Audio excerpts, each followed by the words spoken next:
Hello, church and regular attendees. Naging kabigatan natin ang pangyayari ngayong buwan kay Abby. At magmula ng pangyayaring yon ay nagkaroon din ng kabigatan sa akin kung paano mapapalakas ang church sa kabila ng pangyayaring itong hindi ka nais-nais. Kaya magmula po noon ay binalikan ko ang banal na salita ng Panginoon patungkol sa rebellion at nagsimula akong gumawa ng series. Nais ko magbigay ng patotoo sa pamamagitan ng isang teksto o aral sa Biblia upang magbigay ito ng karunungan sa church kung paano i-address itong kaso. Pakatandaan ninyo na bagamat tinalakay sa inyo ang ginawang kaso ni Abigail ay hindi pa naayos yun dahil una, hindi umamin si Abby sa publiko, sa church ng kanyang ginawa. Pangalawa, wala siyang solusyon kung anong balak niyang gawin, kung nais niya ba itong itama o hindi. At obligasyon nating church upang maprotektahan ang katawan ni Jesucristo laban sa mga imoralidad o karumihan na mapanira ay ayusin natin ito gamit ang turo ng Panginoong Jesucristo tungkol sa discipline. Panalangin ko na papakinggan ninyo ang patutong ito na mula sa iyo sa banal na salita ng Diyos. Sana marinig din ito ng mga taga-Bakong at ng mga taga-Bulusan. Ang series ng rebellion, ang isa pong nais kong bahagi ay magmumula sa Deuteronomy chapter 21 na kung saan mayroong batas ang Panginoon Diyos sa pamamagitan ni Moises kung ang isang magulang ay magkaroon man ng rebelding anak. Pinamagatan ko itong the rebellious son. At particular sa Deuteronomy chapter 21 verses 18 hanggang 21. Ano ang gagawin ng isang magulang kapag ang anak niya ay rebelde? Meron ba tayong kasagutan yan sa banal na salita ng Diyos? Alam natin na kumpleto ang Diyos, kumpleto ang salita ng Diyos. May sagot siya sa lahat ng problema. Tungkulin na lamang ng isang mananampalataya na sumangguni, tuklasin kung ano ang sagot at ipatupad ito. Sa Deuteronomy chapter 21 verse 18 ang sinasabi ay, if a man have a stubborn and rebellious son. Yung word na stubborn dito, nagmula ito sa Hebrew word na sorar. Ang ibig sabihin ay to turn away. At yung word naman na rebellious ay galing sa mara, o ibig sabihin to become bitter. So itong dalawang Hebrew words na ito ang pinagmula ng stubborn and rebellious. Kung maalala ninyo sa panahon ni Moses na ang mga Israelites pinangunahan niya, karating sila sa wilderness o sa desert ng Shur. At sa patuloy nilang paglalakad sa desert na yun ay natagpuan nila ang isang spring. Ang spring tinawag na Mara kasi ang tubig doon ay mapait. So kaya mayroong Mara. At ang kondisyon dito ng Diyos para sa kanyang mga tao ay kung mayroong sa isang bahay na stubborn and rebellious. So, pag pinagsama mo ito, ang pag-uugali at gawa ay talagang mapanira yan. Ang panahon ni Moises, ang ebidensya na rebelde, o masasabi mong rebelde yung anak, o kaya stubborn, ay sabi dito sa Deuteronomy 21 verse 20, glutton saka drunkard.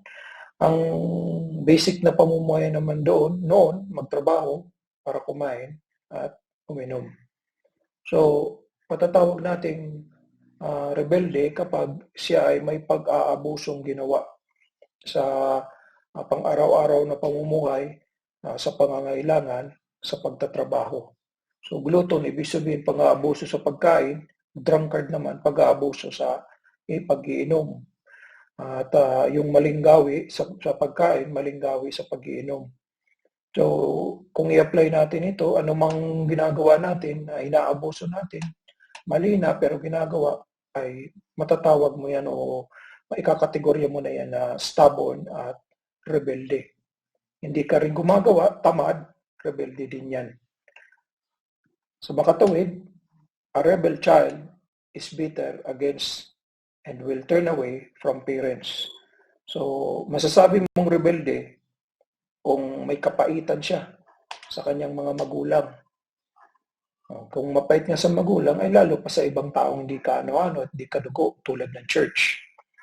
So, ang rebelde, masasabi mong rebelde yan agad kasi meron na agad siyang mga di pagsangayon, pagkapaitan, pagkontra.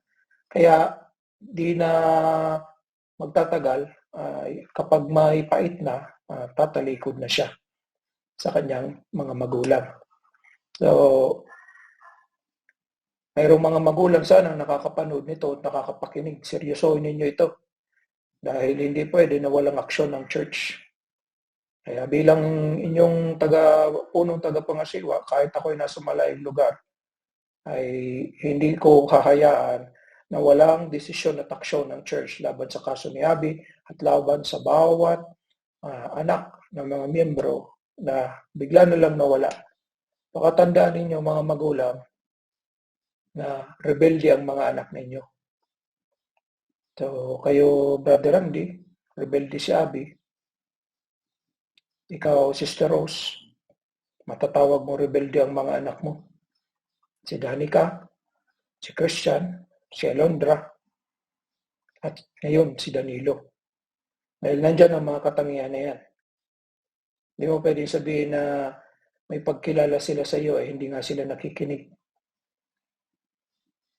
Ganon din kayo, Brother Arvin at Sister Linda. Nasaan ang mga anak ninyo? Wala sila sa Panginoon. Wala sila sa salita ng Diyos. Anong tawag mo dyan? So, hindi porket magalang sa inyo, ay hindi rebelde. Okay? Deuteronomy chapter 21, verse 18. If a man have a stubborn and rebellious son, balikan natin ito, na paano natin masasabi na rebelde? Maliban doon sa stubborn, rebellious o mapait, ito po, which will not obey the voice of his mother or the voice of his mother, and that when they have chastened him, will not hearken unto them. So, itong obey, ito yung shama, ibig sabihin ay makinig, sumunod. So, ang goal ng kaya makikinig dapat kasi ready sumunod. Kaya ang ayaw makinig, hindi susunod. Kasi nauuna ang pakikinig bago ang pagsunod. Ngayon, paano mo sasabing rebelde? I-test mo, sumunod ba? Hindi. Nakinig ba? Hindi. O anong tawag daw sa anak na hindi sumunod sa boses sa sinabi ng tatay at ng nanay? Rebelde. Stubborn. Tigas ang liig. Tumalikod. Kaya tumalikod nga sa Panginoon. Kaya tumalikod sa magulang na mananampalataya. So, paalalahanan natin ang mga churches, maraming apostates, maraming mga rebelde na mga anak. Mga anak na Mendoza, mga anak na Roberto, at anak na Beato. Kaya babala ito sa lahat ng mga anak. Ikaw, Erica, Ruth, ikaw CJ, ikaw Luke, ikaw Eunice, ikaw Christian, ikaw Grace, kami ni Josh, at kung hindi ko man naalala, basta anak ka, babala ito sa inyo, sa atin lahat. Lalo na ang kategoryang mananampalataya ang mga magulang. So ngayon, mapapansin nyo rin dito, kahit pinalo na daw, chasten, hindi pa rin daw makikinig. Yan daw ang rebelde. So, ibig sabihin, saktan mo man yan, hindi pa rin nakinig, inulit pa rin, pinalipas lang ang panahon, rebelde yan ang tawag dyan. Hindi nagkakamali ang Bible. Now, paalalahanan ko rin po tayo, ang bawat isa sa atin, yung word na chasten dyan, ang pinagmulan yan na ugat ay para may tama, to correct. Kaya po, ang mga magulang, tandaan ninyo, ano ang goal kung bakit kailangan paluin ang anak? Is to correct. Sino ang correct? Yung rebelde. Kasi syempre, hindi mo papaluin yung sumusunod. Yung pasaway lang, yung rebelde, yung tamad, yung sumasagot, yung hindi nakikinig, ang rebelde. Yun ang kailangan na paluin. Pero ang goal, hindi patayin. Ang goal ay para itama. Ngayon, sabi dito sa binasa natin kanina, itong 18, ang rebelde daw, kahit naman paluin mo yan o kahit sikapin mong maitama yan, hindi yan makikinig. Kaya doon mo masasabi, magulang, pagkatapos mong patawa ng parusa, hindi pa rin siya nagbago. Rebelde yan. At dahil sa rebelde, walang pag-asa yan. So, sana suriin ninyo mga magulang, mga minamahal kong magulang at kapatid, kasi madalas po mangyari yung kinakampiyan ng mga makalaman na magulang ang kanilang mga anak sa kabila ng kanilang ginawang kasalanan o hindi pakikinig sa salita ng Diyos, hindi pakikinig sa magulang. Huwag ninyong protektahan kasi rebelde sila. Kahit itago ninyo, ang sabi ng Diyos, rebelde yan. Kaya mali ka magulang kung ang pagpalo mo, hindi mo alam na ang goal pala is may tama. Mali ka rin magulang kung wala kang binigay na parusa. Kaya pinayuhan ko sana ang isang magulang, isang tatay na huwag pag-aralin si Abigail. Huwag dapat na suportahan, kundi pagtrabahuhin. Kaya lang, hindi nagkaisa ang mag-asawa. Yun ang problema sa misis pag makalaman. So, maging babala ito dahil hindi pwede na papairalin ng emosyon. Anong parusa ang ibinigay ninyo sa rebelde ninyong anak? Alisin lang ng cellphone? Bawian lang ng cellphone? Hindi po yan matatawag na chastisement or correction. So, yan ang problema. Para sana maitama, may chastisement. Kung wala, kaya uulitin. Kung rebelde, walang baliwala yan. Kaya, ang hopeless child can no longer be corrected.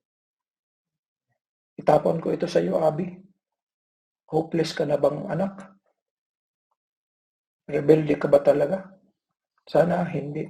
Talangin ko na sana ang puso mo mayroong pang pag-asa. Dahil manginig ka sa pwedeng gawin ng Diyos sa iyo. Manginig ka, kilabutan ka nawa itong patutuong ito ng lingkod ng Panginoon Diyos. At sa mga anak, lahat sa ating mga anak, sana hindi tayo hopeless, Sana hindi tayo rebelde. Deuteronomy chapter 21 verse 19, Then shall his father and his mother lay hold on him and bring him out unto the elders of his city and unto the gate of his place. Ano daw ang rekomendasyon ng Panginoon kapag wala ng pag-asa ang isang rebelde? So, pag rebelde, walang pag-asa daw. So, since wala na siyang pag-asa, ano na lang daw ang gagawin? So, magulang, pagkatapos mong makita na rebelde ang anak mo, so anong gagawin mo? Papatahimikin lang natin, paupuin lang sa isang sulok ng church, at wag lang kausapin. Hindi po yan tama, church.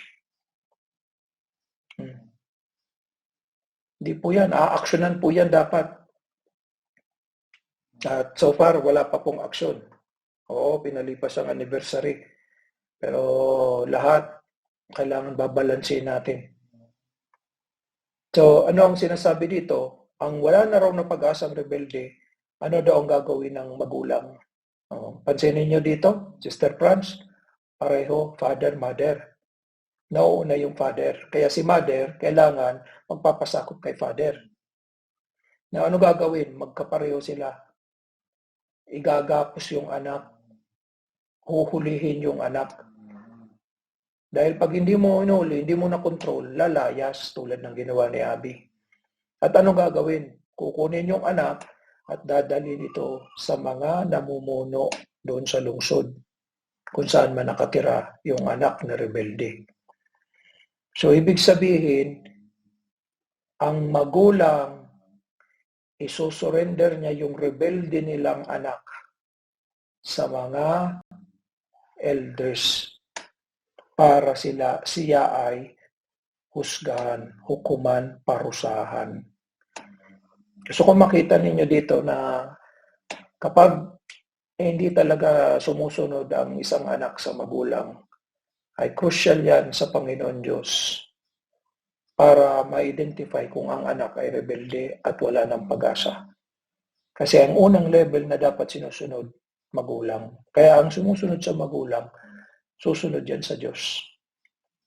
Natural, magulang muna kasi magulang yung nakikita, ang Diyos hindi. Kaya tingnan ninyo, bakit nagawa ni Abigail na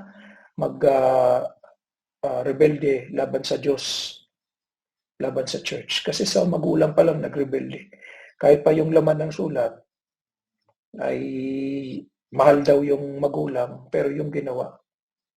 Mabuti pa nga yung anak dito, hindi lumayas. Ikaw, Abi, lumayas ka, layas ka. Yung anak dito hindi lumayas, kaya nga nahuli. Kaya nga hinuli ng magulang. So hindi ito para ipahiya kayong pamilyang Beato. Kabigatan ko po na mapaalalahanan ang members ng church dito sa banal na salita ng Diyos na tuwing may problema ang katawan ni Jesucristo nasisira, kaya kailangan ito ipaprioridad, ayusin. Ayon sa Deuteronomy 21 verse 20, and they shall say unto the elders of his city, this our son is stubborn and rebellious, who will not obey our voice. He is a glutton and a drunkard. Anong makikita ninyo dito? Ang magulang pala dapat, hindi tinatago ang makasalanan nilang anak. Hindi tinatakpan. Hindi pala dapat kinakampihan. Magulang, hindi dapat kinakampihan ng anak na rebelde. At huwag ninyong hihilutin ang salita ng Diyos. Minsan narinig ko, sabi sa chismis, si Danilo daw nung sinabihan ng nanay na tulad ka ni Judas, traidor ka. Sinabi daw ni Danilo, ay hindi naman, sobra naman. Makita ninyo ang mga rebelde. Ano ang pag-regard sa Word of God? Ang rebelde, kukontrahin ng Word of God. O ang tingin sa Word of God, over, exaggerated. So, mga kapatid, kailanman hindi naging exaggerated ang Diyos, hindi naging OA. At ang Word of God ay para sa lahat ng panahon. Hindi yan nalulumak. Gusto ko makita ninyo dito na obligasyon ng magulang na kapag rebelde ang anak, isusurrender mo at ikukwento mo, i-report mo kung ano yung ginawa, hindi yung tatakpan mo. So, nawa masaway ang mga magulang na tinatakpan nila ang kanilang mga anak. Itinatago, nananahimik na lang. At meron pa akong narinig na chismis na yung 2020 itong ginawa ni Abby ay mukhang hindi kumbinsido ang magulang. So, ayusin mo, Franz, kung ano ang paninindigan mo. Katotal, dahil hinalungkat ni Abigail na hindi pala niya inamin yon. Kasama yon sa ayusin ng church tungkol sa kanya. Kaya, lilinawin mo kung anong tayo mo, Franz, dahil kung hindi, sasama rin ikaw dapat. Dahil sa naaalala ko, inamin ni Abby yung ginawa niya. Tapos ngayon, sa sulat niya, at sa sinasabi niya, at ikaw din, totoo ba yun? Na hindi ka kumbinsido na magagawa ni Abigail? So, kailangan, masaway ka. Total, ginawa mo ito sa harap ng mga kapatiran, kailangan ka rin sawayin ng mga sino man na nakapakinig nun. Sana ginawa ninyo yon.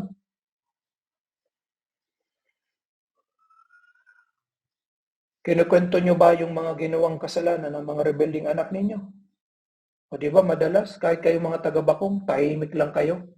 Kung hindi kayo tatanungin tungkol sa mga anak ninyo. At kapag tinanong man kayo, di ba kumakambyo din kayo? Sabihin ninyo, hindi naman ganon. Ikumpara nyo mga magulang, ang reaksyon ninyo sa salita ng Diyos. Dito ang magulang, i-report ko anong ginawa. Ikukwento kung bakit rebelde at bakit sinusurrender sa nakakatanda. Kayo kinukwento nyo, di ba tahimik din lang? O, nawa masaway kayo. Hindi ko pahahabain ang patutuo ko. Kaya po tandaan ninyo ito. Kaya isusurrender kasi paparusahan ng mga nakakatanda. Tandaan ninyo noon, ang mga elders sa panahon na patriarka namumuno sa Israel, sila ang tagatupad ng salita ng Diyos. Tagatupad. Tayo ay nasa church period. Ang pinagkatiwalaan ng Panginoon ng church ay ang man of God, ang pastor. Kaya hindi nyo mawawala, maalis sa akin yan, na ako ang tagatupad ng salita ng Diyos. Tungkulin kong pag-aralin ang salita ng Diyos para hindi makalimutan. Tungkulin kong ituro sa church para ang church lagi napapaalalahanan kung anong dapat na gawin. At tungkulin kong pamunuan ng church para aksyonan ang nangyaring problema. Hindi tayo matatawag na biblical na church kung tayo pagkatapos i-discuss ay wala lang. Pababayaan na lang, lumipas ang panahon bago maging okay. Hindi po ganun. Ano ang parusa sa rebellion? Kamatayan. Paunti-unting kamatayan. Babatuhin yung rebelde. Ito yung sinasabi ko. Kilabutan ka, rebelde. Nawa kilabutan din ang mga magulang ng mga rebelde ang mga anak. Hindi ko alam kung paano papatayin ng Diyos ang mga rebelding anak ninyo. Pero sana manginig kayo. Kung pwede umiyak, kayo nakakakilala sa sarili ninyo. Kung pinabayaan ninyo, kaya naging rebelde ang anak ninyo. Kayo nakakaalam. Kayo ang lumapit sa Diyos. Kung hihingi ka ng tawad at ng habag para hindi mangyari ang kasaklap-saklap na pangyayari sa anak mong rebelde. Ano ang sabi ng salita ng Diyos? And all the men of his city shall stone him with stones. Tingnan nyo ito. Publiko po ang pagparusa. Babatuhin ng lahat ng mga kalalakihan yung rebelde hanggang sa mamatay. Now, ano daw ang dahilan kung bakit ito kailangan gawin? Bakit ito ang kalooban ng Diyos? So shalt thou put evil away from among you, para raw maalis ang masama doon sa bahay at doon sa lungsod. So, walang tutulad. Kasi all Israel shall hear and fear. Hear and fear. Nananawagan ako kay Abigail. Consider mo itong banal na salita ng Diyos. Kilabutan ka nawa. Kilabutan ka. Magpasalamat ka, Abigail. Ang batas ay para sa mga Israelita, hindi para sa ating mga hindi. Pero hindi nangangahulugan, hindi mo susundin ito dahil salita ito ng Diyos. Kilabutan ka. Nananawagan ako sa inyo mga magulang. Ayusin ninyo. Rebelde ang mga anak ninyo. So nais ko sa pagtatapos iiwan itong mga tanong na ito. Now, itong salita ng Diyos na narinig ninyo, itong batas ng Diyos, ikumpara ito natin sa nakagisnan, nakagawian ng bawat pamilya. Sa mga practices tungkol sa mga anak, kahit pa-rebelde na yung mga anak, sa mga unbiblical na values.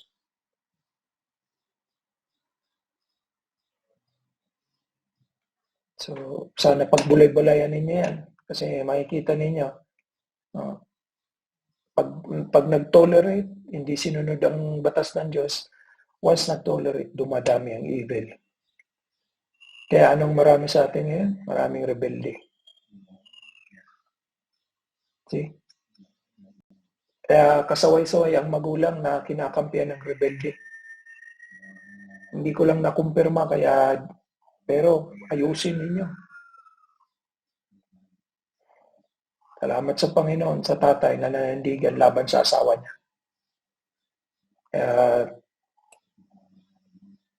Kailangan mong magsaway sa asawa mo kapag mali ang asawa mo.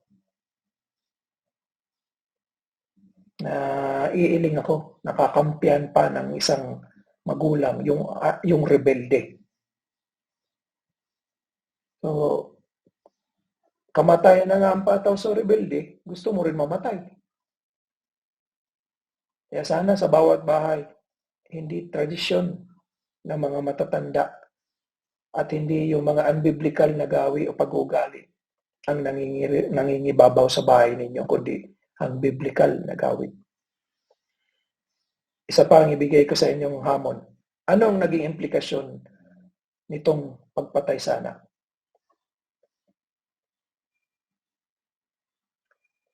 Tandaan ninyo, anak, lalaki, sa kultura ng Hebrew people, paglalaki mahalaga dahil sila ang mayroong responsibilidad ng mamuno, sila rin yung tatanggap ng mana ng magulang. Kaya kung yung anak na lalaki rebelde, ano ding ibig sabihin nito? Eh di wala rin blessings, walang mana, kasi patay na. O paano magmamana? Paano bibigyan ng mana? Maintindihan ninyo. Kaya pinapatay ng Panginoon dahil para hindi siya makatanggap ng blessing, ng mana inheritance. Hindi siya karapat-dapat na tumungtong sa lupa na ipapamana ng Diyos. Ano ang karapat-dapat sa kanya? Sumpa. So makinig. Ano ang kailangan sa isang rebelding anak? Sumpa. Anathema maranatha. Kaya kilabutan ka, Abigail, sa ginawa mo. Sumpa ka ng Panginoon. Sinusumpa ka ng church. Sinusumpa ka dapat ng magulang mo. Maliban na lang kung makalaman ang magulang. Kilabutan ka, magsisi ka nawa. Dahil yan ang nangangahulugan. Bago ka man mamatay, hindi ka karapat-dapat ng blessing. Hindi ka karapat-dapat ng anuman na provision. Kaya yan nasabi ko sa tatay. Patrabahuhin mo. Huwag mong pag-aralin. Kaso nangibabaw yung hindi nagkaisa ang mag-asawa. Diyan kayo nagkamali magulang. Kaya tingnan nyo, paulit-ulit ang kasalanan. Kasi kita ng anak ninyo, hindi kayo nagkaisa. Kaya Brother Randy, ikaw ang masusunod lagi. Hindi masusunod si Franz. Hindi nakakahiya sa mundo kung hindi mo pinag-aral yung anak mo. Dahil, balikan ko, ano ang chastisement ninyo? Binawian lang ng cellphone?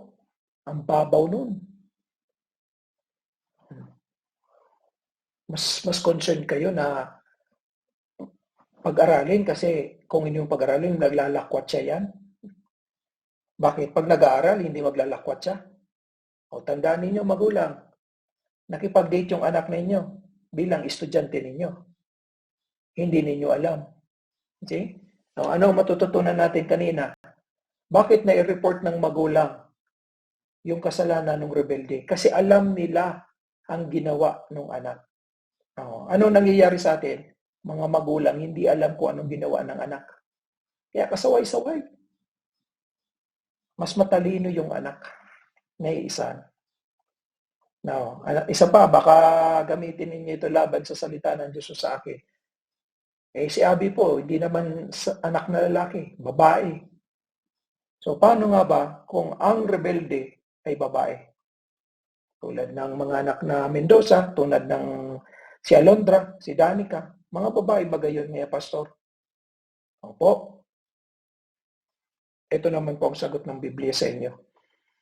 Di ba sabi sa Ephesians 6:1-3? At sinulat ito ni Apostle Paul para po sa isang Gentile church na nasa Ephesus. At nasaan ang Ephesus? Wala sa Israel. Nasa Asia Minor. At ano ang mga members doon? Mixed. Gentile sa Hudyo. Di ba ano sabi niya? Children. Hindi lang po yung children lalaki. Pati babae yan. Obey your parents in the Lord. For this is right. So yung kanina, Deuteronomy 21, pwedeng hindi magamit kay Abby, pero ito Abby para sa iyo to. Sumunod ka raw sa mga magulang mo dahil yun daw ang tama. Dahil ang magulang mo ay sa Panginoon. O, ito ang hindi mo sinunod. Number 2, honor thy father and mother. Hindi mo in-honor sila. Linayasan mo, hindi ka nakinig. Minaliit mo sila. Kaya rebelde ka. Kaya ano ang warning dito? Pag sinunod mo itong dalawa, it may be well with thee. Sino daw makapapabuti pag sumunod ka, Abi? Ikaw. Sino ang sumira sa sarili mo? Ikaw, huwag mong sisihin ng church. Sinabi po niya sa sulat, sa magulang niya, na tayo church ang sumira daw sa kanya. Antindi mo, Abi. Saan mo natutunan yan? Wala kang utang na loob. Yan ang walang pag-ibig. Ikaw ang rebelde. Kaya kung sa Israel ka, matagal ka ng patay. Ito sabihin ko sa iyo, kung hindi ka magbabago, equivalent ka lang naman sa patay na. Sa magulang, dapat huwag niyong bigyan ng blessing yan. Kinapairal niyo kasi magulang yung laman ninyo, yung puso ninyo, kaya papakainin ninyo. Pakatandaan ninyo ang salita ng Diyos para hindi kayo magkakamali.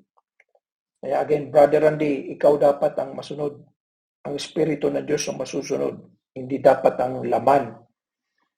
Sawayin mo ang asawa mo dahil nagiging makalaman. Now, ito ang babala pa, Abigail. Thou mayest live long on the earth. Hindi hahaba ang buhay mo dahil sa rebelde ka. Dahil ang salita ng Diyos hindi nagkakamali. Thou mayest live long. Sana kilabutan ka, sana humagulgul ka sa iyak kung papakinggan mo ito. Hindi sapat ang isang talata. Colossians chapter 3 verse 20. Ito pa. Children, obey your parents in all things. Nasaan naman ang church na ito? Colossae. Nasa Israel? Wala po. Katabi po yan ng Asia Minor. Colossae.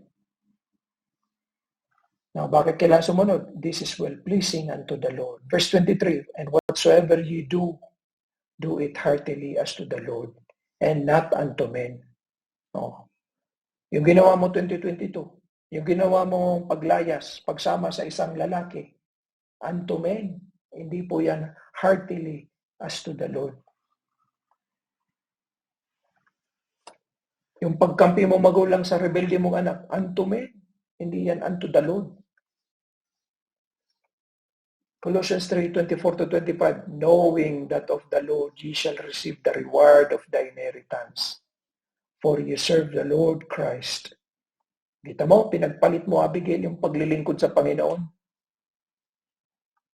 Para paglingkuran mo ang lalaki, paglingkuran mo ang sarili mo. Intindi mo, rebelde ka. So, matagal ko pong pinagandaan muna ito bago ko po ipresenta sa inyo. Maliban sa spiritual gifts, kailangan itong marinig ng church. Ang series on rebellion. Pinupuri ko ang Diyos sa banal na espiritu niya na nagbibigay ng kabigatan. Aksyonan natin, church, itong kaso ni Abigail. But he that doeth wrong, ikaw daw, Abi, na gumawa ng masama, shall receive for the wrong which she had done. And there is no respect of persons. Sa ginawa mong mali, Franz, na pagkampi sa anak mo, sana. Hindi totoo yun, pero kung totoo, sana marinig ng church yun. Ang pagbawi mo sa mga sinabi mo. Sana marinig ito ni Ira. Pati ikaw, Judith, dahil anak ka rin. Hindi man ninyo ginawa, hindi man kayo rebelde, pero babala ito, huwag kayong magrebelde. Mga minamahal kong bisita. Dahil ang salita ng Diyos, hindi kayo papalampasin yan. Huwag ka magrebelde, Ira, sa magulang mo. Ivy, Irish, Helen. Look, huwag mong tutularan ng ate mo. Pakita mo sa kanya na mali siya. Huwag mong tularan. Si Jay, sumunod ka sa spiritual mong mga magulang at physical na tumata yung mga magulang mo. Si Brother Leo at si Ma'am Joy, ituring mo silang mga magulang. Si Gaspi, Bulusan, ituring ninyo Brother Josh na magulang. Bakong, ituring ninyong magulang si Brother Leo. Mga spiritual na mga magulang. Pag ginawa ninyo ang tama, pleasing sa Panginoon, may reward.